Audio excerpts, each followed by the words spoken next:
Hey, it's been a while. I was busy doing stuff. You look much better when you're asleep. Anyway, I saw a couple of movies. Let's talk about them. One of the films I saw was Decision to Leave. This is the latest film from writer-director Park Chan-wook, whose filmography is very interesting to say the least. Oldboy, Thirst, and The Handmaiden are all great films that I would recommend to pretty much everyone, but Stoker was kinda infuriating. I haven't seen the rest of the Vengeance trilogy, but something that I only just recently discovered is that all of his great films are actually adaptations, while Stoker and now Decision to Leave are original scripts. Though he is credited with co-writing some of his films, it kind of feels like much of the depth of his great films come from the original source material. Regardless, all of his films are incredibly stylized and inventive in how information is conveyed. Even when said information is cheesy or cliche, the filmmaking behind it is still wholly unique and very engaging. And that's more or less the experience I had with Decision to Leave. The film centers on a detective's increasingly obsessive relationship with the lead suspect of a murder investigation. It's a bold genre hybrid of a detective murder mystery akin to Cure and a romantic comedy. It's a pretty unique take on a familiar story, but unfortunately it was really only held up by its aesthetics. All of the technical elements are beautiful and tightly crafted. The editing, especially in the montages, was fantastic. The soundtrack, although a little repetitive, was very well utilized and had a good rhythm that matched the tone very well. It's very well shot with tons of ambitious camera work. The way that flashbacks were integrated and revealed to link to previous scenes was very creative and fun to watch. Unfortunately, all of these creative aesthetic choices were in service of a mediocre plot and characters. The characters weren't that fleshed out, but luckily the performances were pretty good and the actors gave a lot of depth through their mannerisms. Now, I haven't seen many South Korean comedies, so I don't really know if it's a similar situation to the whole American versus British style of comedy, but the comedy in Decision to Leave was really not that funny. Nor did I find the romance that believable. It just felt forced because that's what the story needed to happen. The story also has an abrupt time jump that killed a lot of the pacing and momentum it had built up, and it takes a while for that momentum to finally build again. Though something that I did really like was how much the plot revolved around technology. Much of the investigation incorporates text messages, phone tracking, and even YouTube videos. I haven't seen a ton of contemporary crime media, but it's probably the best use of modern technology I've seen in this genre. I don't have a lot more to say about this film. Even the friends I saw it with didn't really have anything to say after. It's enjoyable, but I didn't think much about it afterwards, and I'm giving this a 6 out of 10. Another film I saw was the new Pinocchio. No, not that one, and no, not the other one. This is the Guillermo del Toro Pinocchio, even though he co-directed it with someone else. Now, I still haven't seen Kronos or The Devil's Backbone, but all of his films have been great, and Pinocchio is del Toro's first foray into stop motion, and I desperately hope it's not his last, because this film looks amazing. The combination of puppetry, CGI, and matte paintings all seamlessly blend together to create some insanely beautiful designs. The world feels very lived in and populated, which is something that even AAA open world game developers don't even achieve. As with many of del Toro's films, the creature designs are the biggest standout. I really loved the look of Pinocchio and the fairies in the afterlife. The tone is quite dark for a kids film, but it's not nearly as mature as a Bright Bird film. I'm not particularly advocating for more child death, but it would certainly help. Now, either I am stupid or the cast did such a great job that they were completely unrecognizable, likely some combination of the three. But it made watching the credits the closest thing I will ever experience to witnessing the seasonal resurrection of Christ. Speaking of self-abuse, the characterization of Pinocchio was so ear-gratingly annoying that when Mussolini ordered his execution like ordering a Subway cookie, I cheered and enlisted in the Italian regime.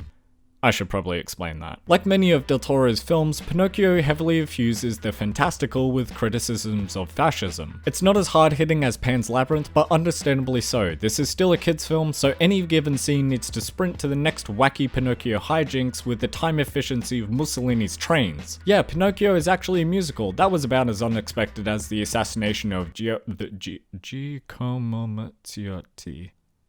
Look, it worked better in my head. I really did not like any of the musical sequences. The autotune was incredibly distracting, the lyrics were obnoxious and transparent, and it killed the pacing of every single scene. On the topic of poor pacing, the addition of the fascism conflict on top of the pre-existing conflicts in the source material is fine in and of itself, but the film didn't properly pace the conflicts. So when you think the film is about to end, it just cuts back to one of the previous conflicts that had been completely dropped for the last 30 minutes. It was very jarring and I was kinda checked out by that point. Ultimately, it's still a decent film with great visuals and atmosphere, and I hope that del Toro makes more animated projects. 6 out of 10, it's really just Salo if you think about it. And literally 20 minutes after seeing Pinocchio, I saw Bones and All. This is the latest film from Luca Guadagnino, the writer-director of Call Me By Your Name, I Am Love, and The Good Suspiria. Something that I really enjoy about his filmography is how vastly different each of his films feel, not just in tone and genre, but in what countries the stories take place in. Call Me By Your Name is set in Italy, I Am Love is a mix of Italy and Russia, Suspiria is in Germany, and Bones and All takes place in rural America. On top of that, the film is a bizarre mix of a coming-of-age cannibal love story and a throwback to 70s indie road movies.